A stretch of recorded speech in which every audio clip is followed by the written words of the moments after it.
Estudos Bíblicos, lição 15a. Evangelho no Antigo Testamento e a obra purificadora de Cristo no fim dos tempos. Em nenhum momento da história do mundo, alguém conquistou a salvação por suas próprias obras. Tanto no Antigo como no Novo Testamento, as pessoas foram salvas pela graça de Deus e pelos méritos de Jesus.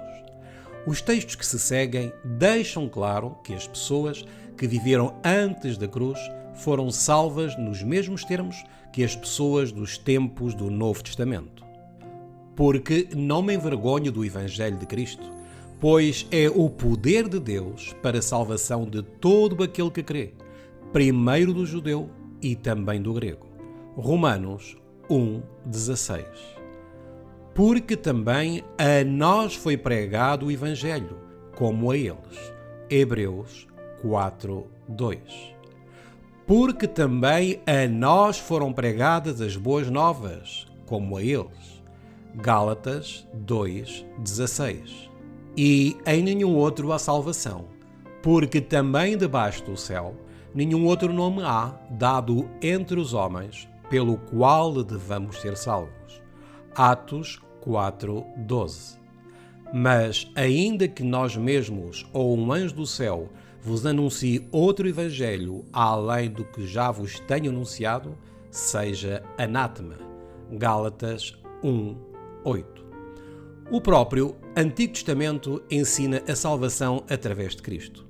As Escrituras mencionadas nos textos seguintes são o Antigo Testamento. Estes textos deixam claro que as Escrituras do Antigo Testamento ensinam o mesmo Evangelho de salvação através de Cristo que encontramos no Novo Testamento. Cristo morreu por nossos pecados, segundo as Escrituras. 1 Coríntios 15:3. E que desde a tua meninice sabes as Sagradas Escrituras que podem fazer-te sábio para a salvação, pela fé que há em Cristo Jesus. 2 Timóteo 3:15. E ele lhes disse: ó nécios e tardos de coração para crer tudo o que os profetas disseram. Porventura não convinha que o Cristo padecesse estas coisas e entrasse na sua glória? E, começando por Moisés e por todos os profetas, explicava-lhes o que dele se achava em todas as Escrituras. Lucas, capítulo 24, versículos 25 a 27. Toda a Escritura é divinamente inspirada e proveitosa para ensinar, para repreender, para corrigir, para instruir em justiça. 2 Timóteo 3:16. A Bíblia apresenta um único Evangelho, do Gênesis ao Apocalipse, um único plano da salvação para a humanidade. A Bíblia chama-lhe o Evangelho Eterno. Apocalipse 14:6. A Aliança Eterna.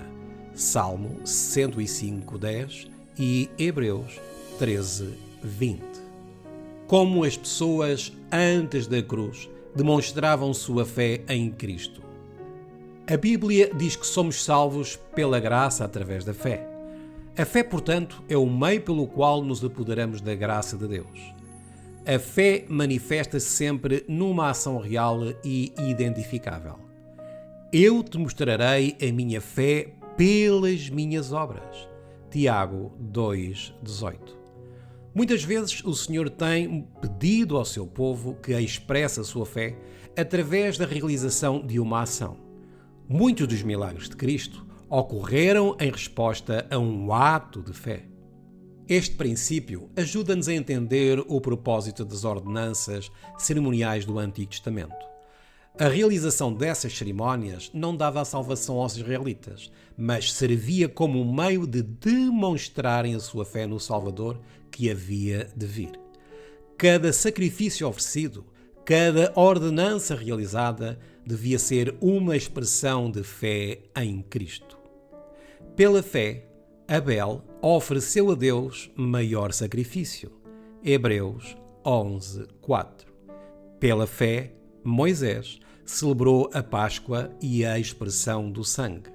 Hebreus 11:28. Significado dos serviços do santuário do Antigo Testamento. Cada elemento do sistema ritual do Antigo Testamento foi especificamente concebido por Cristo para ilustrar a sua própria obra no plano da salvação. Cada cordeiro que era morto prefigurava Cristo, o Cordeiro de Deus, que seria oferecido na cruz pelos pecados do mundo. Tudo o que os sacerdotes faziam apontava para Jesus, o nosso grande sumo sacerdote nas cortes celestes.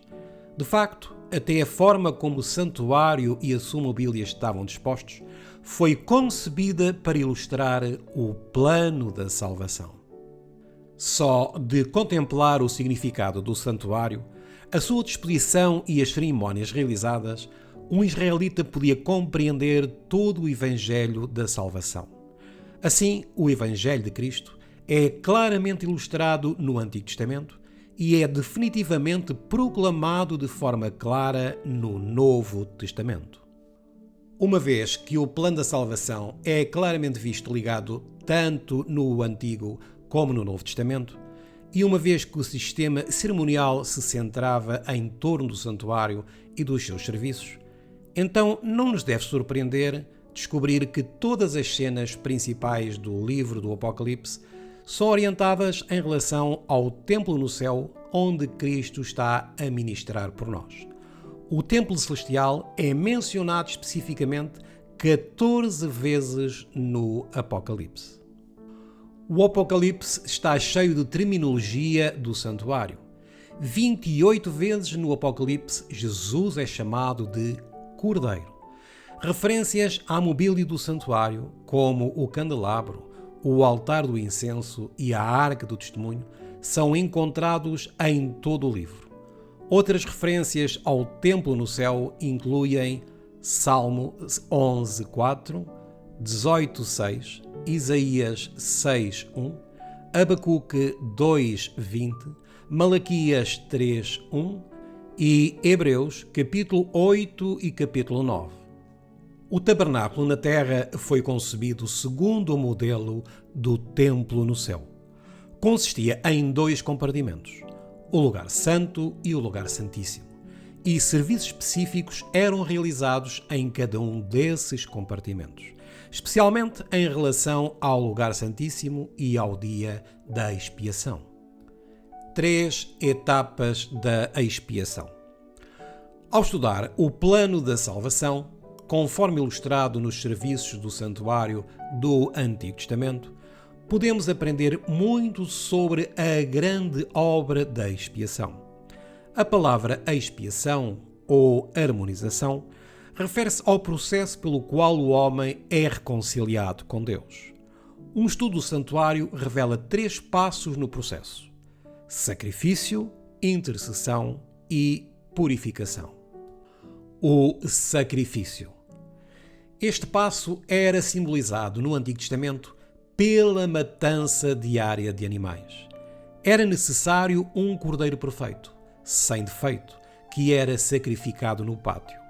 Cada gota de sangue que era derramada nesses rituais apontava para o sacrifício de Jesus pela humanidade perdida. A sua morte pagou o preço total da nossa redenção. Intercessão. Este passo era simbolizado pelas tarefas diárias desempenhadas pelos sacerdotes no lugar santo, ou primeiro compartimento do santuário. O incenso era continuamente oferecido diante de Deus, misturado com as orações dos santos. Isto representava a intercessão sacerdotal de Cristo pelo seu povo, que ele iniciou após a sua ascensão ao céu. Através do ministério de Cristo no primeiro compartimento, a culpa do pecador era perdoada e a justiça de Cristo era transmitida ao seu povo. Purificação. O terceiro passo era ilustrado uma vez por ano nas cerimónias do Antigo Testamento. O 10º dia do 7º mês era chamado o dia da expiação. Era o dia em que o santuário era purificado. Era considerado o acontecimento mais solene e significativo do ano. Nesse dia, toda a congregação se apresentava perante o Senhor para se tornar um com Ele. Os pecados que tinham sido trazidos para o santuário ao longo do ano eram figurativamente removidos dele nesse dia. Mas aqueles que não se humilhavam perante o Senhor eram excluídos do povo de Deus. Nesse dia, só o sumo sacerdote passava pelo véu interior do lugar santíssimo e aparecia diante de Deus. Com ele levava o sangue de um bode e um incensário de brasas do altar do incenso. Isso representava a fase final da obra de Cristo no lugar santíssimo do santuário celestial, realizada no tempo do fim, para expiar todos os pecados confessados. A obra de expiação não está completa até que o santuário seja assim purificado. As referências bíblicas ao dia da expiação do Antigo Testamento incluem Levítico capítulo 16 e Levítico capítulo 23, versículos 27 a 32. Informações sobre a purificação do santuário no tempo do fim são encontradas em Daniel capítulo 8, versículo 14, Malaquias capítulo 3, versículos 1 a 5 e Hebreus capítulo 8 e capítulo 9. Figuras bíblicas que ilustram a obra de purificação de Cristo no tempo do fim. A lição 16 cobre o assunto da obra de purificação de Cristo no tempo do fim. Mas gostaríamos de fazer uma breve introdução ao assunto aqui. Há pelo menos 4 figuras diferentes que são usadas na Bíblia para ilustrar a fase final e purificadora do ministério expiatório de Cristo. Elas são resumidas a seguir. Preparativos para um casamento. Noutras partes da Bíblia, a fase de purificação do ministério de Cristo é comparada aos preparativos para um casamento. As parábolas nupciais de Jesus, nos capítulos 22 e 25 de Mateus, falam de uma preparação essencial por parte daqueles que são convidados para a festa de casamento. Simbolicamente, cada um de nós é individualmente chamado a ser convidado para o casamento de Cristo e da sua Igreja. O casamento aparece em Apocalipse capítulo 19, versículos 7 a 9, pouco antes de Cristo voltar à Terra para receber a sua noiva. Em Mateus capítulo 22 e versículo 11, o rei inspeciona pessoalmente cada convidado para se certificar de que cada um está a usar as vestes nupciais. Apocalipse 19, 8 diz-nos que esta veste branca é a justiça dos santos. Apenas aqueles que, pela graça de Deus, venceram os seus pecados, Apocalipse 3, 5, estão vestidos com o traje exigido. Esta preparação e inspeção de caráter antes do casamento ilustra o ministério de purificação de Cristo no fim dos tempos. Refinação do ouro e da prata.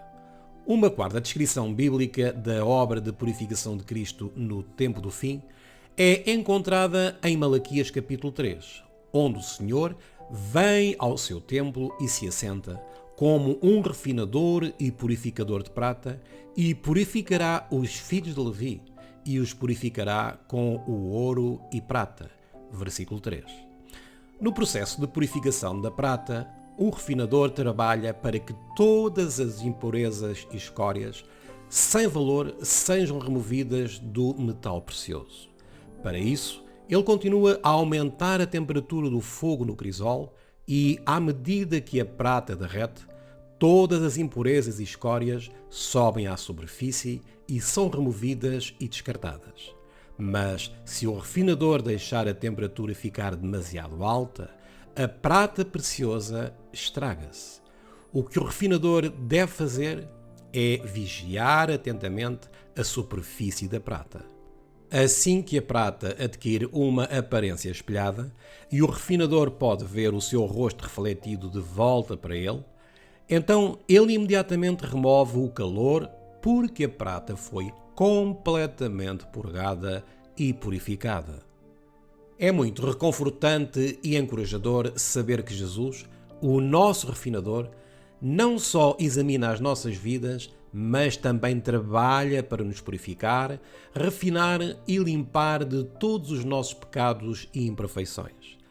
Ele não permitirá que nenhuma provação nos domine, nem manterá desnecessariamente os fogos da purificação sobre nós durante muito tempo, porque nos ama e quer que sejamos salvos, não perdidos.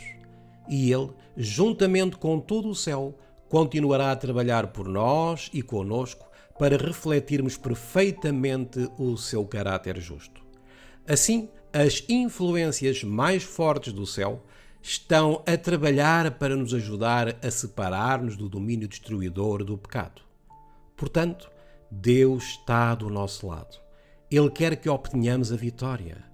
Diz-se que há 3 votos que determinam o destino eterno de cada pessoa. Satanás vota sempre contra si. Deus vota sempre a seu favor. O voto decisivo é seu. Onde estamos hoje? Vivemos agora no período do ministério de Cristo que a Bíblia descreve das 4 maneiras apresentadas anteriormente. A purificação do santuário está a decorrer hoje. Começou segundo a profecia no final dos 2300 dias de Daniel 8:14. As primeiras 70 semanas dessa profecia apontavam para o tempo do sacrifício de Cristo no Calvário. Os 1810 anos restantes da profecia apontam para o tempo em que a purificação do santuário começaria, o outono de 1844. Ver a lição 14. Como chegamos à data de 22 de outubro de 1844? Já observamos que cada cerimónia que Deus deu a Israel tinha significado para ilustrar algum aspecto do ministério de Cristo. As festas do primeiro mês, também conhecidas como festas da primavera, a Páscoa, a festa dos pães ázimos, a oferta das primícias e o Pentecostes, todas apontavam para eventos relacionados com o sacrifício e o ministério intercessor de Cristo. As festas do 7º mês, ou festas de outono, trombetas, dia da expiação e festa dos tabernáculos, apontavam para eventos relacionados com a fase final da expiação e a erradicação do pecado do universo. O cumprimento por Cristo dos eventos para os quais cada uma das festas da primavera apontava ocorreu na própria data do serviço cerimonial correspondente no calendário judaico. Por outras palavras, ele realmente morreu no dia da Páscoa, ressuscitou no dia da oferta do molho movido e o Espírito Santo foi derramado no dia de Pentecostes. Sabemos, portanto, que ele começaria a obra para a qual o dia da expiação apontava naquela data do calendário judaico, em 1844, que era 22 de outubro. O mal-entendido em 1844. As expectativas frustradas quanto ao retorno de Cristo em 1844 foram o resultado de um mal-entendido quanto ao santuário que deveria ser purificado. Mas antes de criticarmos esses crentes, precisamos lembrar que o profeta Daniel entendeu mal a mesma coisa. Daniel recebeu a visão da profecia dos 2300 dias em 551 a.C., mas Gabriel não forneceu uma explicação completa da profecia até o primeiro ano de Dario, filho de Assuero, que foi em 538 a.C. O capítulo 9 revela que, durante esses 13 anos, Daniel teve um mal-entendido sobre qual santuário deveria ser purificado. A sua preocupação era com o Templo de Jerusalém, que ele esperava que fosse restaurado em breve. Não queria que o templo ficasse em ruínas durante 2300 anos. Essa era a razão da sua grande ansiedade e oração fervorosa. Guilherme Miller começou a pregar sobre a profecia dos 2300 dias no ano de 1831. Até 1844, as pessoas assumiam incorretamente que o santuário a ser purificado era a terra. Assim como Daniel, durante 13 anos, eles não entenderam qual santuário deveria ser purificado. O facto de Deus reter a plena luz da verdade ao seu povo durante algum tempo não significa que não o esteja a guiar. Ele tem uma razão para tudo o que faz e revela os seus segredos como melhor lhe parece. O nosso dever é andar na luz à medida que Ele a revela, e Ele guiar-nos-á em toda a verdade. O fim do tempo de graça. A parábola do casamento em Mateus 25 indica que a salvação é oferecida apenas por um tempo limitado. Na parábola, aqueles que estavam preparados para o noivo entraram com ele para as bodas e a porta fechou-se. Depois que a porta foi fechada, ninguém mais que procurasse entrar foi autorizado a entrar. Chegaram tarde demais. Jesus comparou a sua vinda com os dias de Noé. Durante 120 anos, as pessoas tiveram a oportunidade de responder ao convite de Noé. Mas quando a porta se fechou, ninguém mais pôde entrar. Jesus está agora a convidar a todos os que quiserem responder a permitir que Ele os purifique do pecado. Ele está agora a defender os méritos do seu próprio sacrifício em favor de todos os que o escolherem. Mas quando o seu ministério no santuário celestial terminar e todos na terra tiverem cooperado ou rejeitado a sua obra expiatória, Ele deixará o santuário. Sua obra de intercessão cessa. Aqueles que durante o tempo de graça fizeram uma consagração completa das suas vidas a Ele, estão naquele momento selados contra o poder de Satanás. Não pecarão mais. Mas aqueles que rejeitaram a graça de Deus enquanto Jesus implorava, não encontrarão mediador quando a porta da graça terminar. Eles escolheram manter os seus pecados e a sua decisão não pode ser revertida. Apocalipse, capítulo 15 e entre os versículos 5 e 8, descreve a cena depois de Jesus deixar o templo. O santuário está vazio. As suas atividades terminaram. A ira de Deus é agora derramada sobre os que não se arrependeram. As pragas que então cairão sobre o mundo são descritas em Apocalipse capítulo 16. Mas aqueles que fizeram do Senhor o seu refúgio terão a sua proteção durante o tempo de angústia. Ver Isaías capítulo 4, versículos 4 a 6, capítulo 26, versículo 20 e capítulo 33, versículo 16. O belíssimo Salmo 91 também descreve a proteção de que desfrutarão os justos durante esse tempo. Reserve algum tempo para ler e memorizar estas passagens, para que fiquem no seu coração e o fortaleçam e encorajem nos dias que se seguem. No nosso próximo estudo, que será a lição número 16, abordaremos o tema A Purificação do Santuário. Até lá, desejamos as mais ricas bênçãos de Deus para todos vós.